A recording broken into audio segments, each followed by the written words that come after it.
Hello friend, मैं नीलू लोक गायिका गीत अपने यूट्यूब चैनल पे आप सभी दर्शकों का स्वागत करती हूँ। और मैं जा रही हूँ एक मस्त मजेदार बेटी सुहाग गीत गाने। आप लोग को जरूर पसंद आएगा और मेरे वीडियो को लाइक सब्सक्राइब करना। दोस्त राधे राधे, राम राम।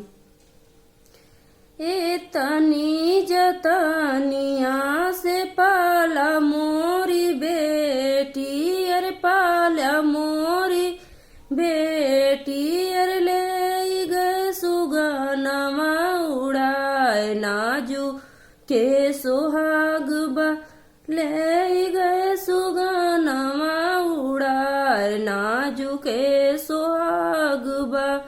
पापा मोर रोवे रुमाल मुख पोछे, रुमाल मुख पोछे, रे मामी जे रोवे नीरधार नाजू के सुहाग बा। मामी जे रोवे नीरधार नाजू के सुहाग बा। ए तनी जतनिया से पाला मोरे बेटी, अरे पाला मोरे बेटी, अरे सुगना उड़ाई ले जाए नाजू के सुहाग बा। अरे सुगना उड़ाई ले जाए नाजू के सुहाग बा। चाचा मोरे रोवे रुमाल मुख पोछे, रुमाल मुख पोछे, मामी जे रोवे नीरधार नाजू के सुहाग बा।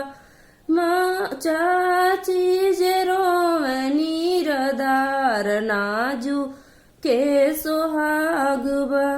ए तनी जतनिया से पाला मोरी ननदो, अरे पाला मोरी ननदो, अरे सुगना उड़ाई ले जाए नाजू के सुहाग बा।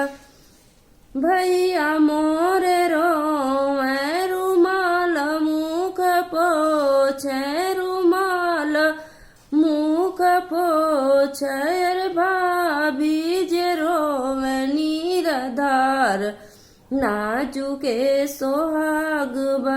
रे भाभी जे रोवे नीरधार नाजू के सुहाग बा।